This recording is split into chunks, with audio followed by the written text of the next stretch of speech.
All right, everybody, what's happening? We are here for a Q&A with our newest Axe Sledge athlete, Vincenzo Masone. What's up, everybody? I'm excited. We have a Q&A set up here. We're going to go through a bunch of different questions. We want to hear more about you. We want to get to know you, introduce you, because you are more than just a fucking freak of nature. So everything I've got to know about you so far, I think everybody else is going to be pretty pumped. And then, of course, I have a couple fucked up questions at the end. Get things rolling, make sure it's fun and entertaining. But we'll get started. Please introduce yourself to everybody, who you are, where you're from, and a little bit about your background. All right, my name is Vincenzo Masone, as I was just introduced, from New York, Long Island, Suffolk County. Just turned 28 years old, December 21st. My background is I started working out at 14. A funny story. So my dad's a huge influence in my life, as you guys will learn.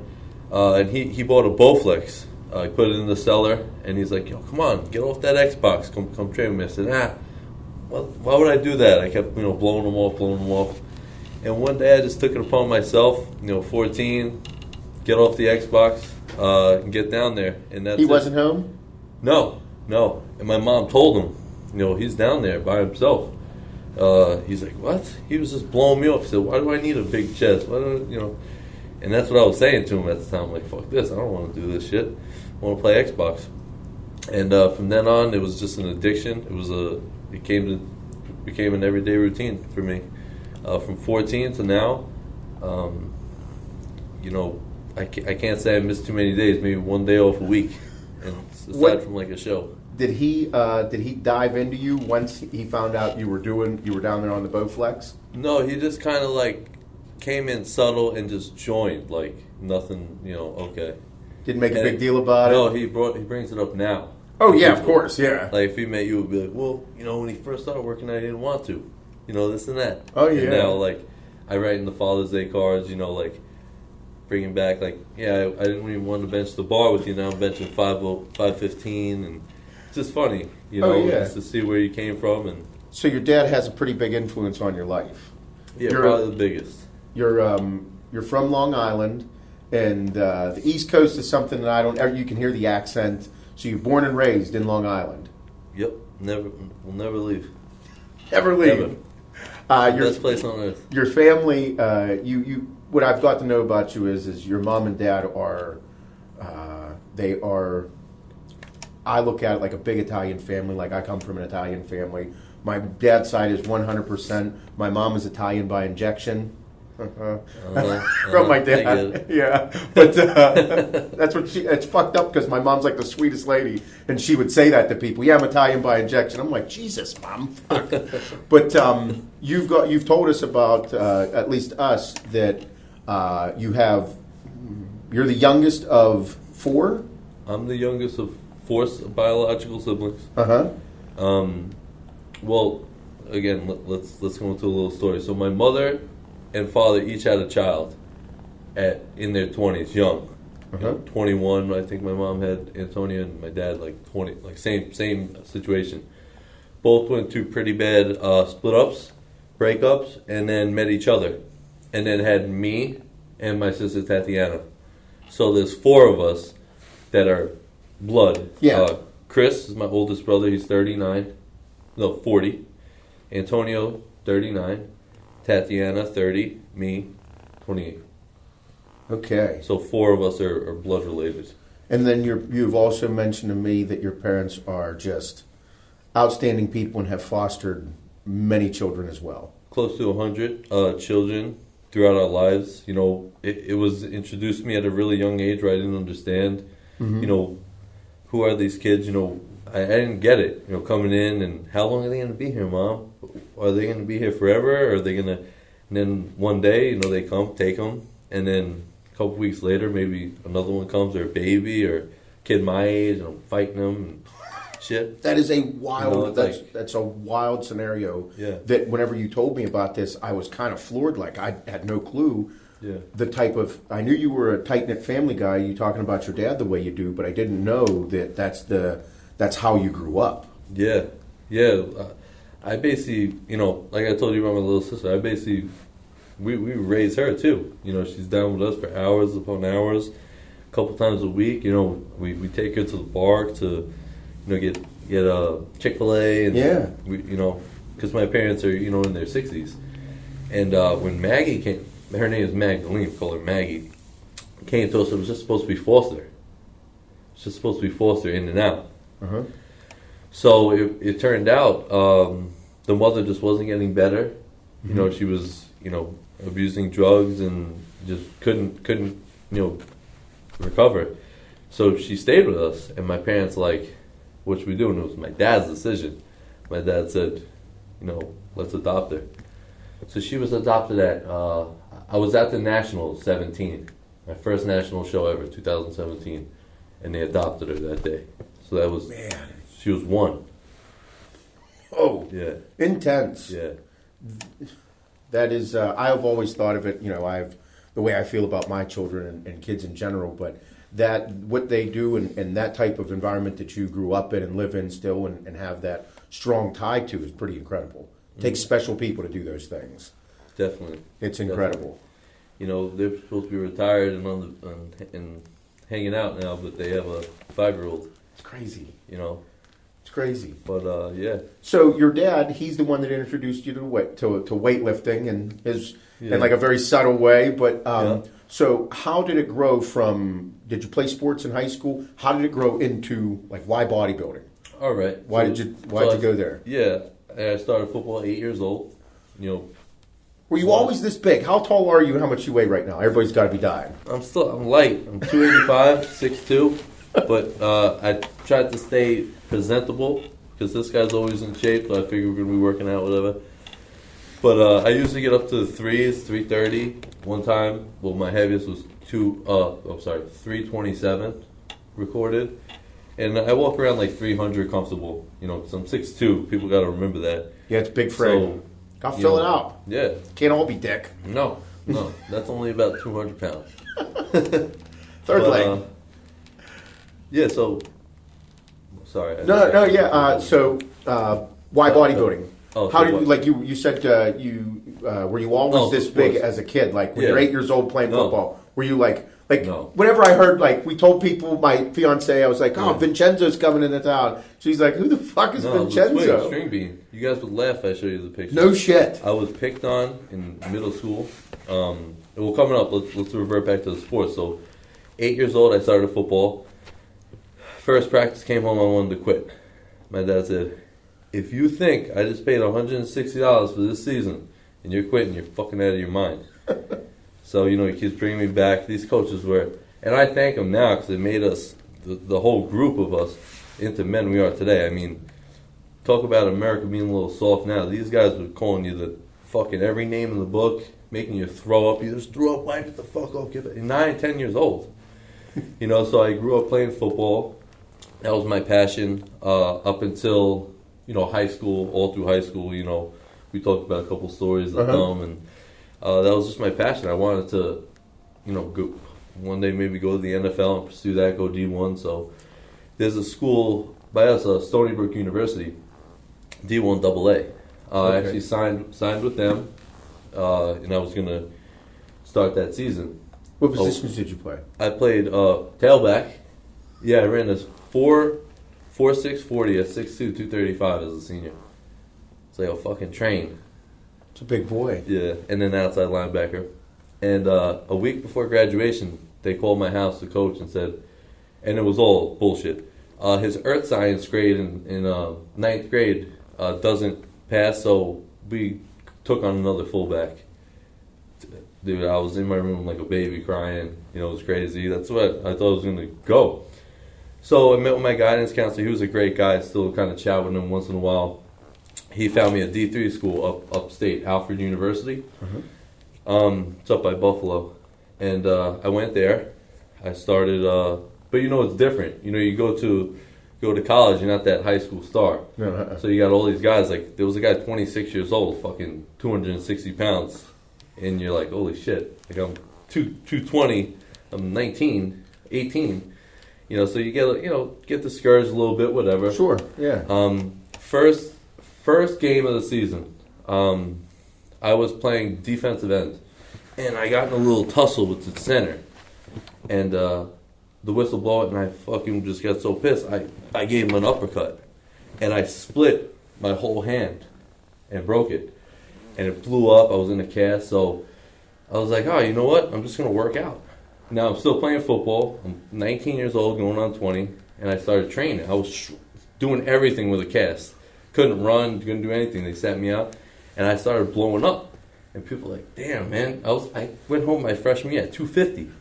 I left at 225. You know, the food, the sodium, the fucking sus, all that shit. And then I was like, you know, in study hall one day with a cast. I'm like, you know what? YouTube pump and iron. Boom. Put it on. I watched the full pump and iron. I closed my laptop. I said to myself, I want to look like fucking Lou Ferrigno. No shit. The next couple of days, I'm like, how do I tell my parents that I want to quit football?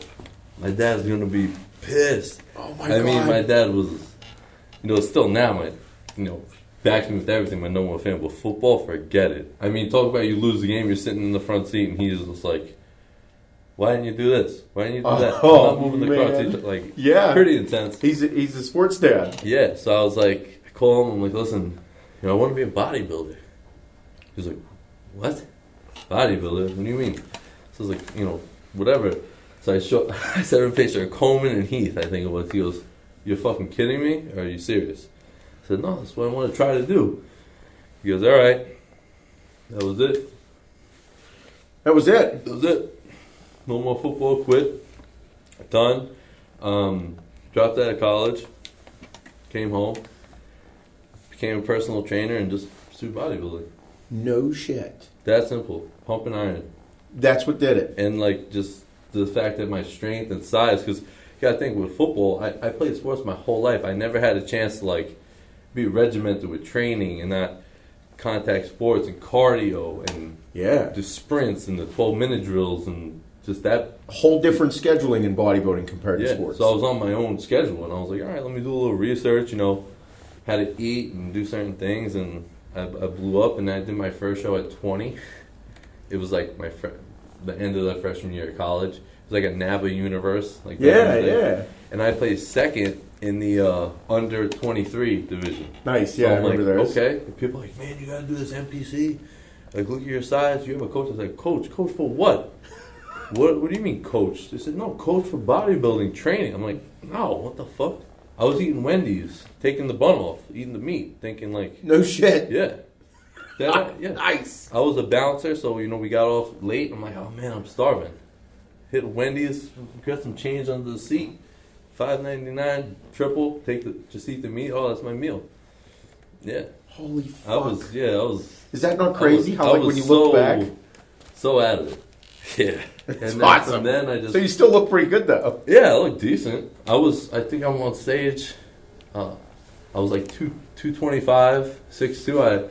I look decent. I didn't know what a diuretic was. I was taking fucking one shot of test and just learned what like Masteron was. Yeah, that's great. Wasn't taking anything. So cool. But and from then on, man, I mean, I could sit here for hours and talk about the journey, but I know we have some other questions. Yeah, no. So I mean, it's cool to hear those things because, I'd say the majority of bodybuilders take that path of like they played the sport and then they realized that there was something about that the schedule, it's all on me. I get to go. I can eat my food this way. I can lift weights this way. I'm creating my own schedule, so I kind of hold my own destiny. Yeah. I think that's what I gravitated towards because I do love team sports. However, I didn't have an appreciation for them so much when I was younger. And I was like, bodybuilding's cool as fuck. I get to just do it all myself and I don't got to rely on this. And I look back and I'm like, I could have looked at it a little bit differently. But you actually went a little further with everything, played full all the way through high school and then into college some, but then just fell in love with bodybuilding. It's like, I tell a ton of moms and significant others, they're like, they just love this. They just love this shit so much. I'm like, they got the bug. Mm-hmm. Like they got bit. Yeah, and it's it. Yeah, and that did occur. Yeah, and like with sports, I was always a standout with size and strength. So obviously that comes into consideration with bodybuilding as well. Like football, like, you know, I was fast, big, and strong. Then I played lacrosse too. My whole life, really. My brother went to Cabrini. It's in Pennsylvania, actually, Cabrini College, and we would drive up here almost every weekend. And lacrosse is like the fastest game on 2 feet. It's like hockey without, skates. Yeah. And it was size and strength. I didn't handle the ball. I didn't score goals. They said, "Hey, Vincenzo, number 20 needs to get out of the game." You know what I'm saying? Here's your stick. I said, "Okay." And then I would go destroy the guy. That was it. And I was like you see those videos on YouTube and like reels and stuff. I was like an enforcer in lacrosse. Yeah. Most times the penalty box, like, didn't know how to fucking. I mean, I do, but you know what I'm saying. I wasn't. You like weren't top shit, skill guy, point guard or whatever. I was. Let's So size and strength. So I'm like, all right. I'm always competitive. I'm like, bodybuilding. It's going to be competitive, and I never had thought for a second I'd be wearing Animal Pack, and now you guys, like, big companies, huge names, and then everything just comes to fruition. You just gotta. There's some days, of course, like. You drop everything for bodybuilding, and at the time, I didn't have, like I said, aspirations of opening up a business, running a gym, being That was going to be my next thing into this is outside of bodybuilding, you do own your own gym. You are a partner. You have a partner in your own facility up in Long Island. Yep.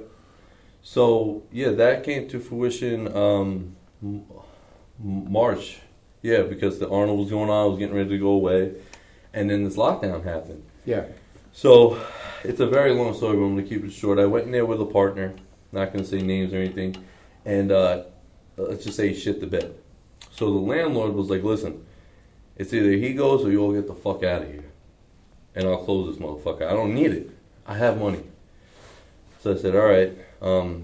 That happened, and I was on my own with the landlord who you met on Skype. Uh-huh. And then I knew a guy very well. He was a neighborhood hero, just like I am back there. Same sponsors with the meal prep I have, Hummus Mediterranean, and just an all-around good person. Great guy, Dave, my partner now, along with the landlord. So us three are partners. Yeah. And I brought him on, and I was like, "Listen, man, this is how we run things here. We're not supposed to be open." He goes, "Let's fucking do this." We ran the place for 3.5, almost 4 months. If you want to call it illegal, you can, but that's how we ran it. Officially we got to open August 24th. That was our open date at whatever capacity they said we could. Yeah. And now we're thriving. It's awesome. It's awesome. Yep. So being a small business owner through this pandemic, growing a business through this pandemic, how you did it, nobody's going to ever... I think everybody's on the same page of doing what you can to feed the family and grow something and do something great for your community. Yeah, because especially like you leave something where it was so steady and stable. Like the job I had prior was very stable and steady, but I was content. It was like, all right, make this much a week. It was no room for growth or anything. So I was like, listen, you gotta go for it. Yep. One door closes, another big one opens. Oh yeah, and I'm a huge advocate for that because it's going to take a lot of work and long hours and a little bit of stress, but it's worth it. Because it's on you. Yeah. And, I had zero experience in running a business, besides for Cella's podcast and listening to you guys and, books. Sure. I got really into books this past year. Uh-huh. As people know who follow me, I post books real often. Right now I'm on the 10X Rule by Grant Cardone. He's a great guy. Huge fan of Grant Cardone. He's great. Yeah. I finished, let's see... So I've got a question before you go on with that. You being, I would just, by visually looking at you, and most people do me, I'm not as tall, but are just a fucking meathead. College dropout, quit, personal trainer, bodybuilder, all this stuff, but here you are now owning a business, growing it through a pandemic. Yeah. And reading fucking entrepreneurial books. Yeah, probably like a book a month. No shit. Yeah. She even bought me like 4 new books for my birthday. Like if you rewind 2 years and you said, these things, yeah. Yeah, I would be that typical douchebag. A book? Book? Get that shit out of here, Yeah. And now I'm like, oh, book? Oh, okay. What's it about? Gary Who V. wrote it? Yeah, let's see Crush It. Boom. That took me 2 weeks. The Lombardi Rules. That's a fucking really great book. It's nice and short. 1 week. So it's my nighttime routine. Usually, I get in bed. We get in bed. Put my little reading light on. Knock out a chapter. Boom. That's my education. That's how I educate myself. Man, this is great. Besides the real world shit. Yeah, well, I mean, real world things are always important because it's experience and you can grow through that. But the book thing is something that not everybody can dive into. I have a hard time with it. I don't do so well with books, but that doesn't mean they're not important. It's just, I just haven't. But you, and I tell people, absolutely, if that's a thing, do it. Because there's a lot to learn in there. And there might be 95% of the stuff you might read or hear might not be worth it, but there's going to be 5% that you can take and absolutely fucking run with and change your life. Absolutely. And that's kind of what you're talking about in a sense here. Yeah. And I never would have guessed you were a book reader. No, never. Not many people do. No, They no. judge you on, how you look. Absolutely. This So guy what? will So read you books, said this is fucking 300 pounds. the 10 by rule. The 10 actual, yeah. Yeah. It's really good. Yeah. I'm on by Grant I'm Cardone. almost halfway through. I just started. He came across a bunch of stuff on YouTube. Yeah. And I started. It's a great story. Bro, he really incredible. And the same things like some of his past. It's the decisions that we make in our past sometimes aren't they're not the most ideal, but they lead us to where we are right now. Yeah. And it's kind of crazy that a video on YouTube, Pumping Iron, took you from stop playing football, dropping out of college, personal training, pursuing bodybuilding, which led you to owning a gym, and you as the owner now you're unlimited. You have one now. You might have another later. You might do other things. Like the possibilities are endless, which is I want 12 gyms hopefully. Oh really? Yeah, I want a dozen, nice fucking dozen. That's in your Because head. I see the success that people do have. Like someone I brought up, my old employer. Like whatever happened during the pandemic, but he's a very successful businessman. Yeah. And it was through gyms and a couple other businesses, but. Like you said, I walk in there every day and I'm like, there's a new possibility. Now we have, revenue coming from clothing, like you said. All right, we made $3,000, let's put $3,000 right back in. Boom. These people buy our clothing so let's keep doing it. right away. We get clothing, it lasts 2 days. Great To our feeling. members. Awesome. And you see them all wearing it. Obviously, it's me on the logo. Yeah. It's my silhouette. Yeah. But, some people don't even know that, but it's pretty cool. Looks to great. see that. And, I still train a couple people. Yeah. Like maybe two a day. Just to, I enjoy it. Yeah. But, like, the one lady I trained, she's a business owner in Patchogue. Like, me, like, where I'm. Nice. So, Community. Yes. In part of the community. She's actually our collector. So, if you get like 20 cards that are, failed in the morning, we send it to her and she takes care of it. Oh, okay, that's nice. You gotta have those too. Those are important. Yeah. We have those. All right, so for me, this is a big thing because I think everybody has certain things, or driven people have certain things that lurks in their head, like concepts or ideas or sayings. Like my saying, like I don't have problems, just more work to do. Like I'm healthy, my kids are healthy. I don't have any problems. I just have all my issues and things that might stress me out. It's just a work. They just take a certain amount of work. So that's where mine came from. Do you have any like concept sayings that just like live in your head? That whenever you're having like a little bit of a rough day or you're having something that jumped in and you're like, fuck, like eating you alive. Do you have any of those in there? Yeah. I know there was one I said, during training. That one, well, I'm going to put it into a quote because I kind of just said it. Yeah, absolutely. That, little minuscule tasks, daily tasks, are the, end result of that big goal. So if you conquer those, minuscule tasks daily, that's basically a result of that business you just opened or that business you own or, that's about, whatever got you to that point, it's all those tasks added up. Little steps. Little baby steps. Yep. I have another one. I say this a lot. Like, let's get it. Like let's get it. Yeah. Get after it. Yeah, that's it. If I'm having if I'm about to train, I'm like, let's get him, man. Come on. Isn't it crazy? I do this. I talk to myself. Like whenever I say Yeah. these things, like I like write on my board, my whiteboard, and they're like, "Don't be a bitch." Yeah. And it's like I'm saying that to myself because there are times whenever I have to harden myself and say, "Don't be a little bit of a bitch." I say it all the time to myself. And it's my personality towards people. Sometimes, like if I'm aggressive in some way, it's because I'm aggressive to myself. Yeah. And Yeah, like you say, like you were like step by step in your head. I'm imagining this. So tell me if I'm right. But you're like all these little minuscule tasks are going to be the result that I want to attain because Yeah. I have to do this to get to here. Yeah. I have to do this to get to here. Yeah. For example, bodybuilding. You know, your show's 16 weeks. Okay? You don't just train for one day and you're there. Right. You know, let's add up the tasks. Okay, you wake up, you do whatever you gotta do. I'm not gonna say it on here. And you go to the fridge. Then you do your cardio. That's a task. You prep your meals. That's a small task. Very simple. You eat all the meals. You train, and do cardio again. You go to sleep. Like those are example of a couple tasks. Sure. And that's going to be the end result. Times that by how many days, and it adds up to that 10 minutes on the stage, 15 minutes on the stage. The end result. Is that not the craziest thing about bodybuilding? 16 Yeah. weeks. Usually a prep is 16 15, weeks. 20, 12, yeah, whatever. It's still fucking Still a couple long months. fucking time. And then your end result, you get on stage for a total between Prejudging, night prejudging show, your quarter turns, 1 minute routine. 1 minute If routine. I think maybe. it's about 59 seconds. They cut it short every Legit, man. time. 58 maybe. Yeah, maybe. Is it not wild that you all that comes down to that day, Yeah, those minutes, yeah. and you have to nail it at that time? That's the older people see.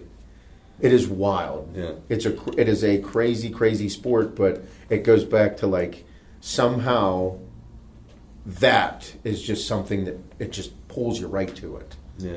Those minutes are incredible on stage. Yeah, and like competitive bodybuilding at a really any level makes life easy.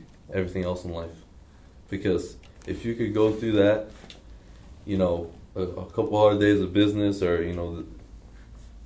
just simple things in life, you're like, all right, I fucking been through that, so I could do this. I could definitely fucking do this. Yeah. Well, and that was one thing that I always tell people about bodybuilding and how difficult it is because it's a huge mind game. Bodybuilding will mind fuck you. It'll butt fuck you from behind every second that it can. Because if you have a bad day, at work, like a regular person, bad day at work, and you're like, fuck, dude, that day sucked. I'm just going to go to the gym. So on your way to the gym, you got your gummy bears or your candies, and pop a couple of those, like I would do. Have my pre-workout shake, and I'm like, man, I'm going to crush a fucking cheap or a big meal when I go home. Yeah, that's nice. And yes, it's nice when you're in prep and you're going for a goal that you are responsible for. Yeah, no one else. You don't get them Doritos. No. You can't go have that one fresh beer, even though you might not drink a ton, but one beer, man, what does it taste good on a fucking rough day? Yeah. In bodybuilding and competitive bodybuilding, you don't get those because then it's going to do nothing but set you back from that crazy goal you're trying to attain. Yeah. So it does play a big mind game with you. Everyone else around you is allowed to have that. Yep. And you're not allowed to say anything. No, because it's your choice. No one's making you do it. Yeah, I people used to say like, "Oh, I'm sorry, I'm eating this in front of you." No, you eat it, enjoy it. I like to see you smile when you eat that pizza. Yeah. Because this was my choice. Yeah. I want to attain this because whenever I'm on stage and you see me, you're going to be like, "Fuck, is that crazy?" Yeah. Yeah. Yeah. I think that's the weakest thing someone could do is like, let's say your significant other wants ice cream. Ice cream, huh? You're prepping, and you're like, you can't have that because I can't. You are a complete, total pussy. I couldn't agree more. Like you shouldn't. No one's making you do this. Mm-mm. You want to do this for whatever reason you have in your head. So shut the fuck up and do it. Yeah. There are times she wants it, I go and get it, order it, walk it back, bring it. No problem. Yeah. No problem. there's If I all- really want it, I can have it. Sure. I'm the one that's telling myself not to have it, not her. Yeah. Or, like your kid, like, I'm sure it's very hard with the kids, like, my little sister, she wants Chick-fil-A. I'm prep. You can't have that?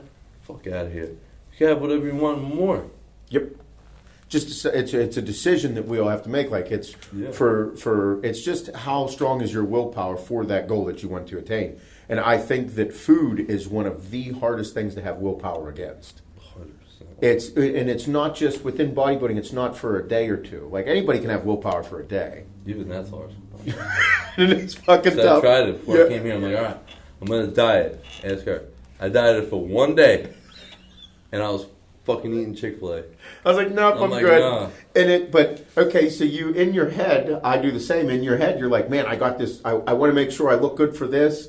And one day, but the goal wasn't important enough because it's like if I'm going to diet, I'm going to do something fucking incredible. Yeah, and being on stage is an incredible feat.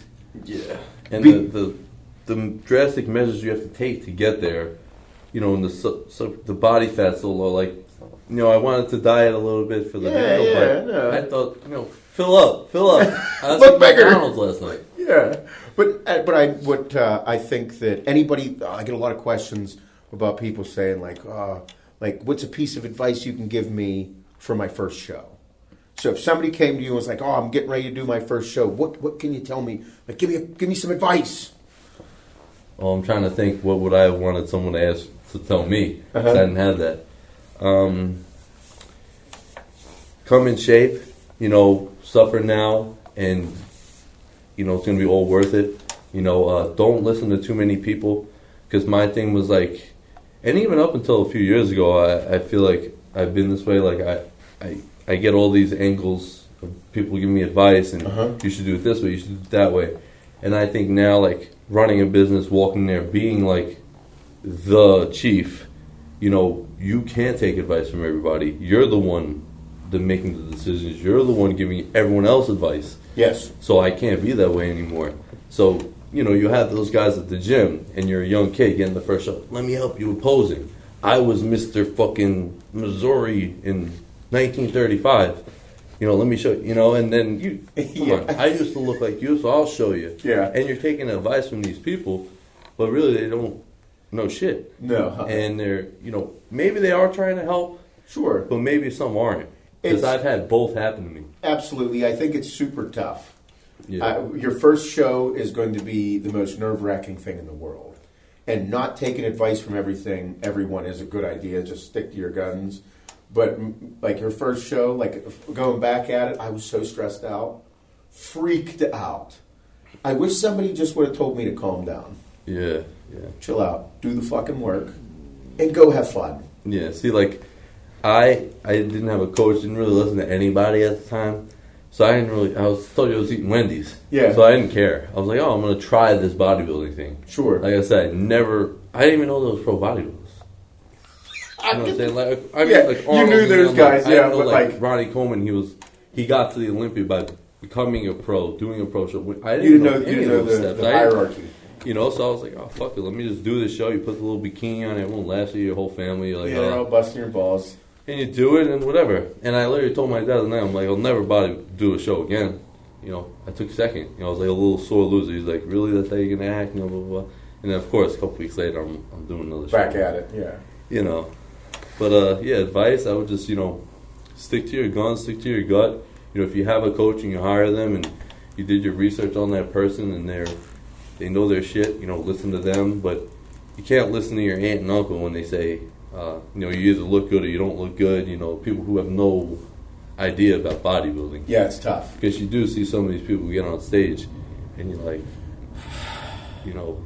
someone told that person they look good. It's rough. Meaning like, not at that elite level, like we were just talking about, like the Olympian stuff. Sure, no. But some people, either have it or you don't. I think bodybuilding is, it's super judgmental. Like we have a panel of judges looking at us, and I think that so much comes at it.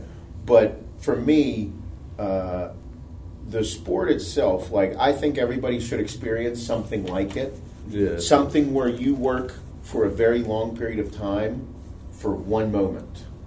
Yeah. I think everybody should experience something like that in their life, because at that one moment, everything is on you.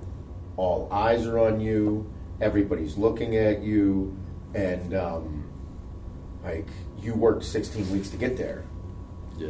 And then you might completely shit the bed, and everybody fucking says you suck, and that might break somebody. Yeah. And it fucked me up in the head whenever that happened to me. But the way I came back from it, I look at it, I'm like, it was a good thing. Yeah. And your first show, I think everybody should experience something like it.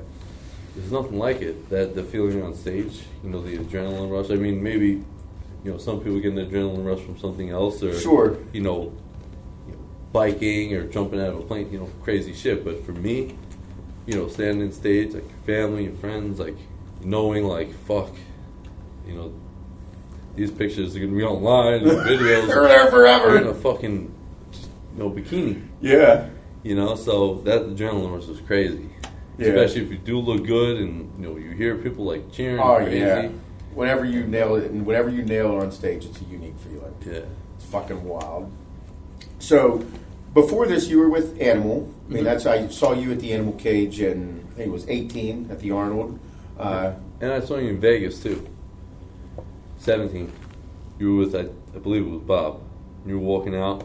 Oh, we were at. I was walking in. You were walking out. I was with No, I was with Frank. Yep, we were with Primeval at the time. Yeah. Because we came into Vegas for the Primeval. Yeah. So you were with them, and after you guys are no longer together, we've been talking since. And I know you talk to other companies, and you're a great guy. Talking to you over the past couple weeks and learning about you, your community, your family has been awesome. What drove you? What pulled you to us? Why Axe Sledge? Simple. I think it's just the whole demeanor of what you guys stand for. Not to mention the products. Number one, you know, you want me to just say whatever I want? You can say whatever you want. So I was talking with about a dozen companies. Sure. You know, I had Dave, my partner, talking with them and stuff, and you know, all right, I'm sending you some product. I'm sending you some product. Send you 2 products, a couple samples. Send you, you know, 1 product, a couple samples, give me some feedback. This motherfucker sends me $1,000 worth of stuff, huge box, shirts, you know, talking with me, texting with me, calling me. The owner, you know, so that was huge for me, and just like like I said, the whole purpose behind the brand, how you guys treat people, the podcast, the YouTube, everything. Just being a hardworking motherfucker, man. And you know, my biggest thing though was like texting you, and you know, you replying and being so cool and genuine, and jumping on FaceTime and or a phone call quick, and just understanding the situation I was in. You know, going back and forth with a couple people, and you know, I was in a situation where, you know, I had an option to really branch out wherever I wanted, and my heart every night would go to bed and I wake up, fucking Axe Sledge. All right, one more time, sleep, Axe Sledge, and I just followed with my gut and where my heart went. Sure. And I just knew, you know, the amount of content we're gonna do, how we're gonna grow together. You know, I'm not popular really at all on social media yet, and you know, we're gonna grow together. You know, so that was the coolest thing. Not being, you know, one of a few athletes, where other companies was one of a dozen. You know, just you know, a bunch of things. No, I appreciate that. Thank you. We are a very tight knit group here. The more I've learned about you, the way you are with your family, the way you are with just your I don't mean to cut you off. One more thing. Yeah. That in writing it said your family will also be taken care of with clothing and product, and family hits home for me, and that was fucking it. That was another thing. And that was in writing, and that was so cool to see family in there. I know you're a family guy, and I think I knew that because I'm that way. That's how we are. Yeah. Like when we welcome people into our group, we are incredibly hardworking. We ask a lot of our people. We expect everybody to be excited about everything because we know the uniqueness of our situation. And I was an athlete like yourself. I had multiple deals with other possible companies years ago, and it was always like I just wanted to make sure I felt good. I wanted to feel important. I wanted to feel like that. And with you, it was like, yeah, dude, good dude, solid person. Yeah, the way you handle yourself having a business, the way you handle yourself with your family, your community, and adversity through the pandemic with your business. Those are things that just continue to chalk up. Yeah. Because this isn't, these aren't short-term things we don't want. We want people to be excited about your journey, who you are, being a fucking a 6'2". We just did training, and I'm like, I thought I held my own. I did okay. You did good. Yeah, I did good until the fucking end, though. Well, no, I fucked up at the end. No, I fucked up at the end because I'm like, okay, all of a sudden, like, I got fucking Vincenzo here picking up the 150, shrugging him, and I'm like, oh, you don't use straps? And he's like, fuck no. And I'm like, God damn it, I'm wearing straps. No way. That's where it was. But no, you can't lift it without straps, don't do it. Fuck you. I can't. But those are things. Upright row on the 220, that's like your body weight. That's pretty fucking see, making me feel good, stroking me a little bit. We're good. And I that wasn't my best set, so cut that out. But those are things that, and within family, it's like we work together, we grow together, but we also bust balls together. Like, I think that I grew up in a hardworking environment where I got my balls broken, but it was all in fun and helped to grow. Yeah. And those are things that we do here at this company that everybody enjoys because you can't take yourself too serious, but make sure that everything that you do comes from a good standpoint. Right. And every time I talk to you and everything that I watch, that's where it is. I can see it. And learning more about your mom and dad and everything that you grew up in, I'm like, man, this is fucking wow. It's great. I appreciate it. I'm pumped. Yeah. Even like talking about it, I'm like, it brings up, talking about playing football at 8 years old. I remember like I'm in 5th grade. You got to remember this. 8, saying, oh, what can I do to get out of practice? What can I do to get out of practice? But like my dad, forced me. Yeah. And those coaches and even growing up into high school, like before all this shit going on in the world now, man, those coaches, they did not hold back on us. I mean, this is what got me here today, and like my coach tells the story still to kids about my hand. Like this guy played a full game, 4 quarters, it was cold ass rain, like with a lacerated hand, like. I didn't think twice about it. I'm like, I'm playing this fucking game. No one's taking me out. I tell everybody I'm done. I'm out. I'm done. They were looking around. There's blood all over. Who's bleeding? I'm like, I don't know. Not me. But now I look back, I'm like, damn, you're an idiot. You're dumb as fuck. I was in the, like I said, they put me under for the surgery. Yeah. A little surgery on my fucking thumb. Saved the nail and everything. That's why it looks so weird. But those are things that I think you're supposed to do those things. Yeah, you have to. Do you think, this is off the cuff here, do you think you have to do some dumb shit in your life to get places? Yeah. Yeah. I mean, like, not intentionally. I don't mean it intentionally. I mean it like that. I look back, I didn't think it was dumb to knock him out. But now I'm like, man, that shit could get infected. You got blood everywhere. Like, you're an idiot, man. Starting to grow conscious. Somebody. Because they said, if you told us earlier, we could have, did something, whatever, too. You didn't have to go under or save the nail. I'm like, fucking pull the alcohol on it. Like, all right, bite this sock. Like, pull. That's what gets you where you are. You look back at the whole journey. I think so.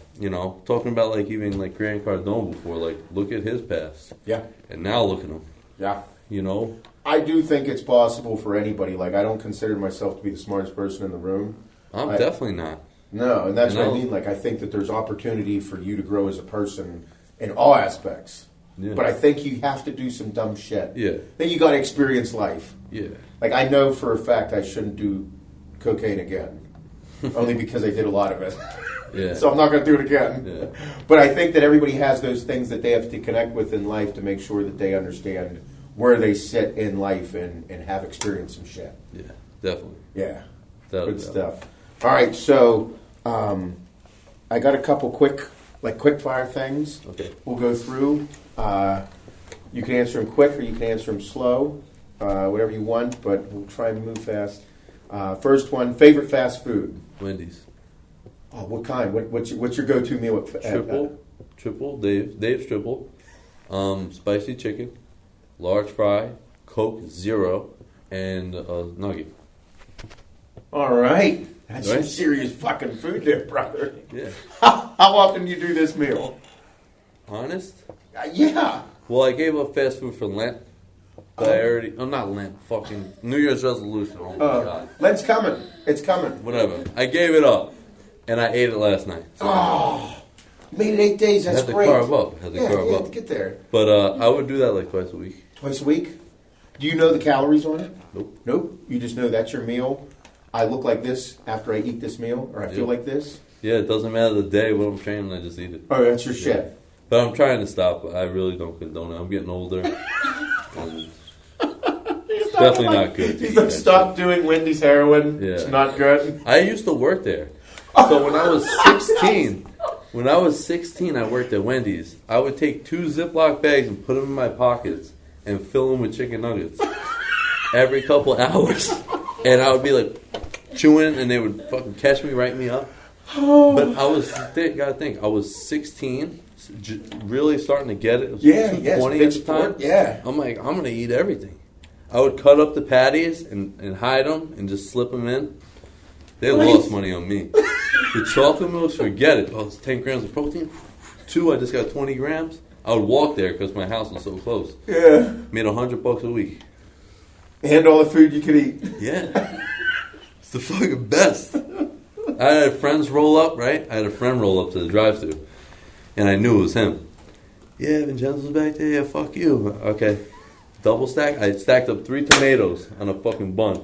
Wrapped it up and sent it to his ass. I put it on Facebook at the time because there's no Instagram. Yeah. Or MySpace, whatever. Yeah. Look what this asshole just gave me. 3 tomatoes on a bun. Oh, it's fucking great. Oh, man. Wendy's, All right. best food. Cheat meal. Is that your favorite cheat meal? No. All right, what's your go-to cheat meal? Wherever we go out to eat, nice place, steakhouse, nice expensive place. Yeah, so steak. Do you usually do a dessert? Yeah. Yeah. I just felt bad about myself. Yeah. Appetizer. She can eat too. Yeah, oh. A lot. Appetizer, steak, potatoes, fries. I like fries or potato. Oh, okay, yeah. Vegetable. I like vegetables. And then a glass of wine or 2 and a dessert. You have a go-to dessert? What you guys like to? Is it like usually chocolatey or? No, we like the creme brulee usually because it's gluten free. Yeah. Oh, Because yes. it's good. It's fire. Custard. Yep. Or I'll get like cheesecake. Cheesecake's good too. Or like cookies. Yep. Or anything. Whatever. I fucking just consume. All right. Coke or Pepsi? Coke. Coke. Yeah. No Pepsi. Pepsi. Who drinks Pepsi? Fuck Pepsi. Who And does? if they say no, I have Pepsi, I'm like, no. Water. Yeah. I have to drink nothing. For candies, chocolate or like a gummy candy? Like I like the gummy bears. You go chocolate or the gummy bears? It's like a fucking dead even. Oh, really? Yeah. You're a chocolate guy too. I mean, that you did say the homemade bar was double chocolate brownie. That's your shit. Chocolate, candy, everything. I like gummies. I'll probably go with gummies. Yeah. I feel healthier when I eat those. Yeah, they're 'Cause there's fat no free. fat. They're fat free and sugar. I can just take It's just more insulin. sugar, yeah. Yeah, just keep eating. Favorite Axe Sledge product? Hydraulic. Nice. You're a big Seventh Gear fan too. Yeah. Yeah, that's probably every single one I like so far. So I just gotta try homemade tonight, and that's gonna be on the list too. All right. All right. Cat or dog? Both. Both. You're an animal guy. Well, story. All these Animal guy. special Let's things go. are Let's stories. hear it. I had a dog my whole life, German Shepherds only. I've lived through 4. No shit. Then 3. 3. My dad had 1, 2 when he was younger, King and Queen. Then we had King. We had now we have Von Trapp, and we had King when I was younger, growing up. Then we had Mika, who was the most crazy dog, most vicious, you take the most brutal pit bull in the world, she would destroy it. The mailman would come to the door, she would fucking break out. She was bad. Attacks on my friends. So, make a long story short, we bred her with a show dog, Bruno, big ass German Shepherd, and she had 9 puppies. Calm her down a little bit. No, made it worse. But long story short, we kept Von Trapp. That's my dog. Okay. And I kept him, and we had to get rid of her. She lives in the German Shepherd Rescue in North Carolina because she attacked my little sister. She was bad. She was bad. Yeah. Dude, it's tough. when I say it would chew on bricks as toys, those are bad. Me, my mom, and dad. That's it. Yeah. I mean, everybody knows people that have some of those, and some dogs are a little skittish around groups of people and things like that. Like Von Trapp, aside from like being a German Shepherd, having the instincts, of course, like someone broke in, whatever he would, know. Uh-huh. Friendly, he sees you and me, boom, he's all over you, crazy, knocking you over. He's very friendly. Now the cat thing, I never liked cats ever. I thought, fuck cats, this and that. Then I met Kate, and we, got the apartment, and she wanted a kitten. I said, all right, let's think about this. We have a full-grown German Shepherd. How in the world are we going to get a kitten? But, as I'm learning, she had cats at her home before we, moved in together, and, I really liked one of her cats, Mango. She was furry and cute. And then my uncle texts us. No. We're on a walk down in Port by the water, and my aunt rolls up. She's like, hey, Uncle Tony just had a batch of kittens. And we were talking about it, and I'm like, we're going to get one. The fuck, here it is. She was like, oh, yeah, we were all happy. So we went to go visit the kittens, and we picked one out. And I wanted a female because I have the male dog. So we got it, brought it home, and it wasn't good. We would show the cat. He would fucking hair standing up crazy, trying to, So one day we're just like, this is too frustrating to leave them, separated completely. So we just let him go. And he ran up and just smelled her and licked her. And it's all good now, and they're like best friends. But if we're on a walk, when I have my dog and the dog comes up or a squirrel, this guy wants to kill it. So he just knows, that's our. And to be honest, I say this all the time. That cat, she changed my life.